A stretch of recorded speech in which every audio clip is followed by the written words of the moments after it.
وہی سے آگے کنٹینیو کر رہا ہوں تو ہفتے سے. یہ آج آخری ہے، اس لیے میرا خیال اگلا اتوار تو شاید دوسرا مہینہ شروع ہو جائے. بہرحال کوشش کروں گا اسے ختم کر دوں آج کے تاریخ میں. میں آپ کے اندر جو ہے وہ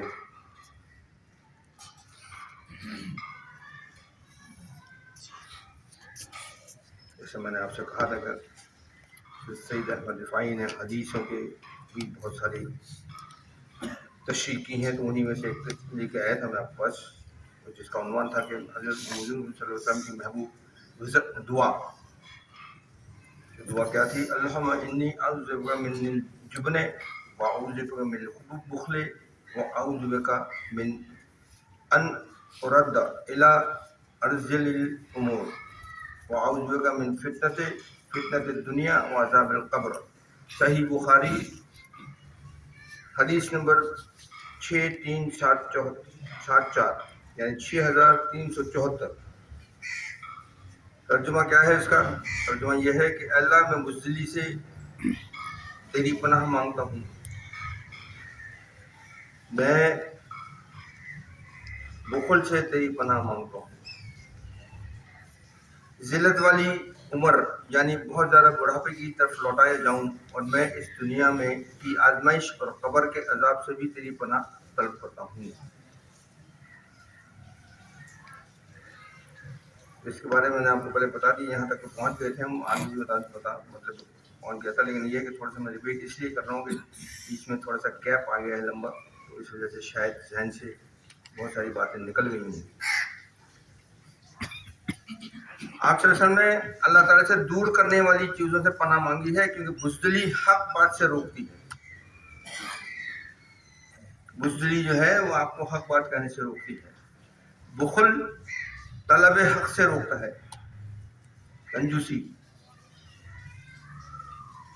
اور ذلت والی عمر حق کے سلسلے میں صرف ہمت اور کوشش سے ہٹا دیتی ہے، اور دنیا کی آزمائش حق سے دور کر دیتی ہے، اور ان تمام چیزوں کا نتیجہ قبر کا عذاب ہے، العیاذ باللہ. یعنی بوڑھاپے کے اندر آنے کے بعد آدمی بہت ساری ایسی چیزوں سے وہ کر جاتا ہے، تو پھر آخر میں اس کا جو حساب کتاب جو ہے نا وہ تو قبر کے اندر ہی ملتا ہے، اور ان تمام چیزوں کا بھی حساب کتاب قبر میں ہی ملنا ہے. رسول پاک صلی اللہ علیہ وسلم استعاذہ یعنی آپ صلی اللہ علیہ وسلم نے اس سے پناہ اس لیے مانگی کہ مضمون میں بزدلی اور بخل سے ہمت اور ارادے کو بلند کرنے کی طرف ہے، کہ اگر آپ کا بزدلی آپ کی ختم ہو جائے، کنجوسی آپ میں ختم ہو جائے، تو آپ میں ہمت پیدا ہوگی اچھے کام کرنے کی، نیک کام کرنے کی. لیکن وہ شیطان جو ہے نا وہ غالب ہے نا آپ کے اوپر، تو اس لیے آپ کو سب بتاتا ہے کہ یہ پیسہ خرچ کرو گے تو تمہارے پاس بچے گا نہیں، تم آگے کیا کرو گے؟ اس کو دے دو گے تو پھر یہ فقیر کو پیسے دے دو گے تو تمہارے پاس کیا رہے گا؟ سمجھے نا؟ اسی طرح سچ بات بولنے میں کوئی خدا نہ خاصا ایسا مسئلہ آ گیا تو اس کے اندر آپ دیکھتے ہیں کہ بڑا امیر آدمی تو آپ اس کی فیور میں بزدل ہو کے جو ہے حق بات کو جو ہے نہیں کہتے. کسی امیر آدمی کے سلسلے میں کسی اور کے سلسلے کی بات کر رہا ہوں کہ یار یہ بڑا امیر آدمی ہے تو ہم کو جیل بھیجوا دے گا، تو اس لیے اس کی فیور کرتے ہیں، بزدلی. اس سے پناہ مانگے. تو اگر یہ چیزیں آپ میں نہ ہو تو آپ میں ہمت ہوگی نا، بلند ہمت بلند ہوگی آپ کی. وہ بات ہو رہی ہے، مطلب آپ صلی اللہ علیہ وسلم فرمایا، سمجھے نا؟ اے صاحبزادے، حضرت دفاعی فرما رہے ہیں، کیا فرما رہے ہیں؟ اے صاحبزادے جان لو کہ جب بندہ یہ جان لے کہ اللہ تعالیٰ جو حکم دیتا ہے اس کی حکمت سے آگاہ ہے، اور اپنے فیصلے اور تدبیر میں قدرت رکھنے والا اور جاننے والا ہے، اور وہ یہ جان لے کہ وہ پسندیدہ اور ناپسندیدہ سے بھی آگاہ نہیں ہے. یعنی کیا کہا؟ فرما رہے ہیں کہ اللہ تعالیٰ نے جو حکم ہمیں دیا ہے،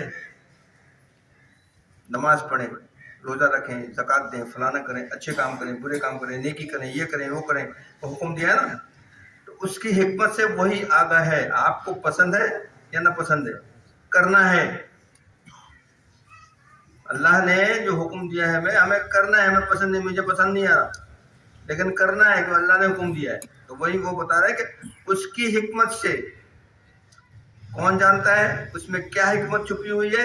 وہ اللہ جانتا ہے.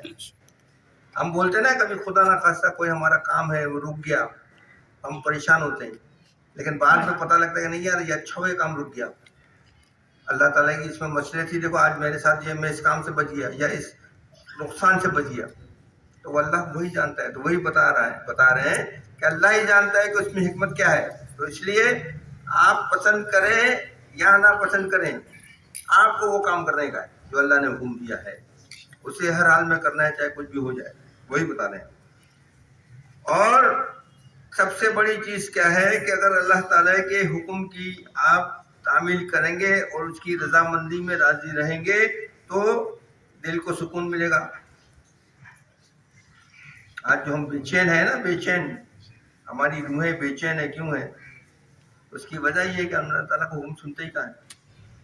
نماز بھی جو پڑھتے ہیں دل لگا کے تھوڑی پڑھتے ہیں، مطلب فٹافٹ نکلو جلدی سے یار مولوی سلام کرے ذرا جی، وہ آیت صورت لمبی کرتا ہے تو دل میں خیال آنا شروع ہو جاتا ہے، کھڑے ہو کے یار جس نے لمبی آیت پڑھی اپنے مجھے تو وہاں پہنچ جاتا ہے، یہ سارا.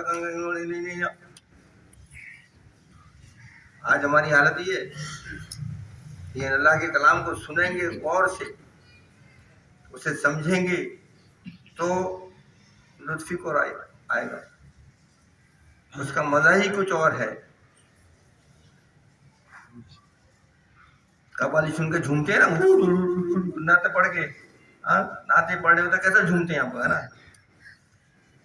سب سے اچھا کلام کس کا ہے دنیا میں؟ اللہ کا کلام ہے. آپ کی سمجھ میں نہیں آتا نا، اس لیے آپ سے جھوموں گے. وہ سمجھ میں آتا ہے کہ وہ سارا بول کیا رہے ہیں. کبھی اللہ کے کلام پہ جھومے؟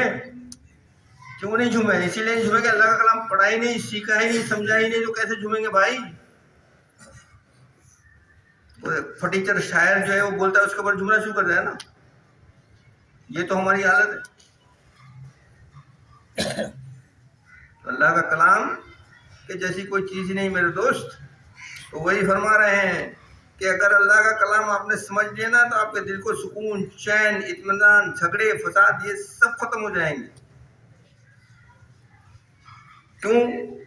اس لیے کہ آپ اللہ تعالیٰ کی اطاعت کر رہے ہیں، اللہ تعالیٰ کے حکم کو مان رہے ہیں، اللہ تعالیٰ کو راضی کرنے کے لیے وہ کام کر رہے ہیں. اللہ تعالیٰ آپ سے راضی ہو جائے گا جب اس کے حکم مانیں گے، اس کے بنائے ہوئے قانون کے اوپر چلیں گے. اس نے جو ہمیں بھیجی ہے وہاں سے قرآن شریف اپنے آپ کے توسط سے جو حکم دیا ہے، تو وہ جب ہم مانیں گے تو اللہ تعالیٰ ہم سے راضی ہوگا نا، یا نہیں ہوگا؟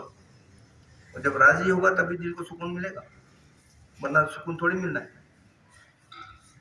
بدر بابا کی اگر بات مانی تو دل کو سکون تھوڑی ملنا ہے. سکون تو ملنا ہے اس کی بات، اس کی اور اس کے رسول کی ماننے کی. بلکہ اس کو بھی ماننے کے لیے آپ کو پہلے رسول کو پکڑنا پڑے گا، اس کے بعد اس کے پاس پہنچیں گے آپ. تو خود بولتا ہے کہ اگر تم مجھ سے ملاقات کرنی ہے تو پہلے میرے رسول کی اطاعت کرو، پہلے میرے رسول کو پکڑو. وہ جو بول رہا ہے جس راستے پہ آپ کو چلا رہا ہے، پہلے اس راستے پہ چلو گے تو میں خود بخود تمہارے پاس آ جاؤں گا. تم کو میرے پاس آنے کی ضرورت نہیں ہے. باقی تو دنیا میں گھومتے رہنا، میں کبھی بھی نہیں ملنے والا آپ کو. اس نے کھلا بولا ہوا ہے، سمجھے نا. انسانی نفس قضا کے ساتھ راضی ہونے سے زیادہ سخت کوئی چیز نہیں، اور یہ بہت مشکل کام ہے، اس لیے کہ آپ کا نفس اس کے اوپر تیار ہی نہیں ہوگا. اللہ کو راضی کرنے کے لیے کبھی بھی آپ کا نفس تیار نہیں ہوگا، کیونکہ دنیا کے مزے اتنے زیادہ ہیں نا، ہری ہری سب نظر آتی ہے نا چاروں طرف.